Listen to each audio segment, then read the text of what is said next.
John Delaney, the chair-elect of the Civic Council, going to office next year. A lawyer and a consultant here in town, and retired from the University of North Florida and from City Hall as mayor. Periodically, Jacksonville has faced crises where the business community and the community leaders have come together to address these crises in a way that's maybe a formal way to address it, but an informal, episodic kind of a gathering. One issue in any kind of government is that leaders change, and you have elections for reasons. The founding fathers and mothers set it up that way. But some things need to bridge administrations, extend beyond. And a focus on downtown, I think, is one of those. And that's an area that the Civic Council has really decided to champion.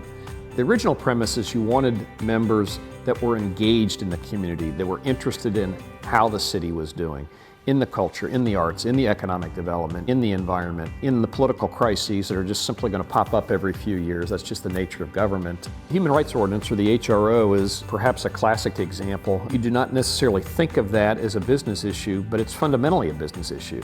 That if the city had not passed a human rights ordinance, it would have been a phenomenal black eye. Major corporations would have said, we can't go there. I mean, we're not going to go to that town. Pension is a good example. There's a lot of different ways to have addressed the pension issue. There's very expensive ways.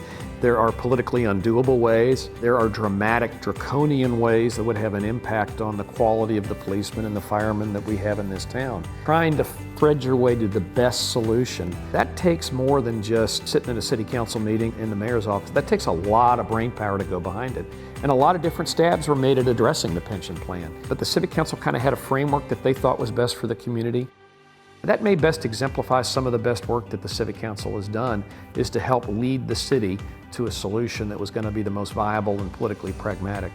The Civic Council is sort of established to think deeply, without a bias, research, use data to come up with potential solutions for elected officials. And it's sort of a think tank when you really get down to it. And a city this size can use it. And I think that's what the people that were involved in the early years and today really feel, is that it's healthy to have a group of people that are going to think about it, research it, use their own business and community experiences to inform a policy decision.